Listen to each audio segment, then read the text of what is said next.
Os componentes para o manejo racional do solo está a adubação.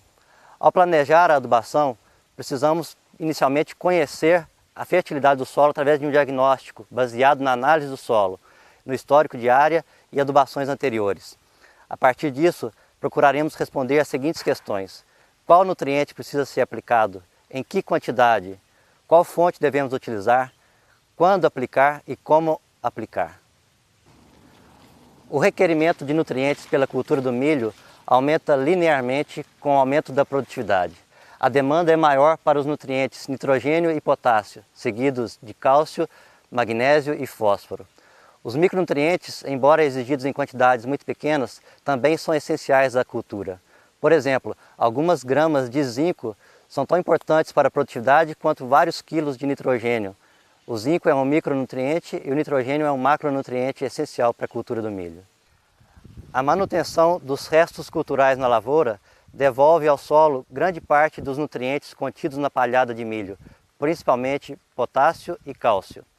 Entretanto, é importante observar que existe uma diferença quando o milho é colhido para grão ou para a produção de silagem. Na colheita do milho para silagem, toda a parte vegetativa da planta é retirada da lavoura, sendo, portanto, maiores a extração e a exportação de nutrientes. Assim, um solo cultivado com milho para silagem vai demonstrar mais rapidamente os sintomas de deficiência de nutrientes, quando comparados com o solo usado para a produção de grãos.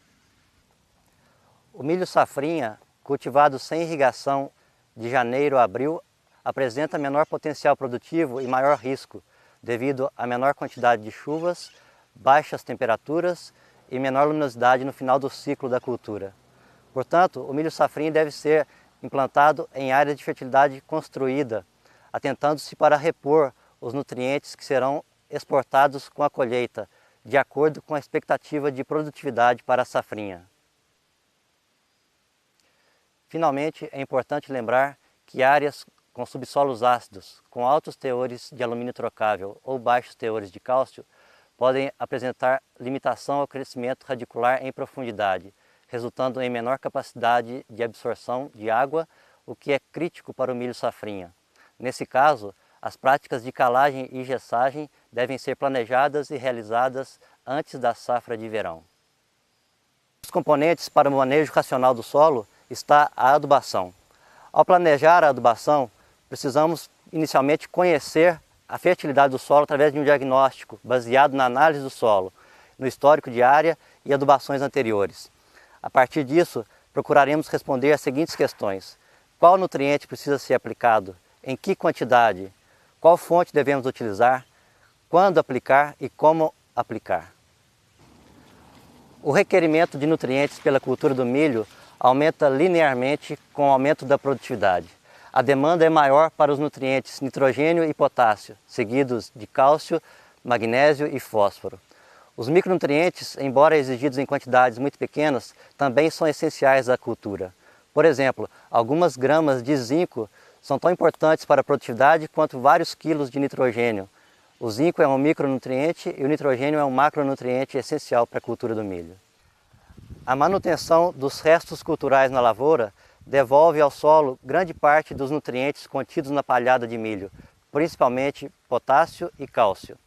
Entretanto, é importante observar que existe uma diferença quando o milho é colhido para grão ou para a produção de silagem. Na colheita do milho para silagem, toda a parte vegetativa da planta é retirada da lavoura, sendo, portanto, maiores a extração e a exportação de nutrientes. Assim, um solo cultivado com milho para silagem vai demonstrar mais rapidamente os sintomas de deficiência de nutrientes, quando comparados com o solo usado para a produção de grãos. O milho safrinha, cultivado sem irrigação de janeiro a abril, apresenta menor potencial produtivo e maior risco, devido à menor quantidade de chuvas, baixas temperaturas e menor luminosidade no final do ciclo da cultura. Portanto, o milho safrinha deve ser implantado em área de fertilidade construída, atentando-se para repor os nutrientes que serão exportados com a colheita, de acordo com a expectativa de produtividade para a safrinha. Finalmente, é importante lembrar que áreas com subsolos ácidos, com altos teores de alumínio trocável ou baixos teores de cálcio, podem apresentar limitação ao crescimento radicular em profundidade, resultando em menor capacidade de absorção de água, o que é crítico para o milho safrinha. Nesse caso, as práticas de calagem e gessagem devem ser planejadas e realizadas antes da safra de verão.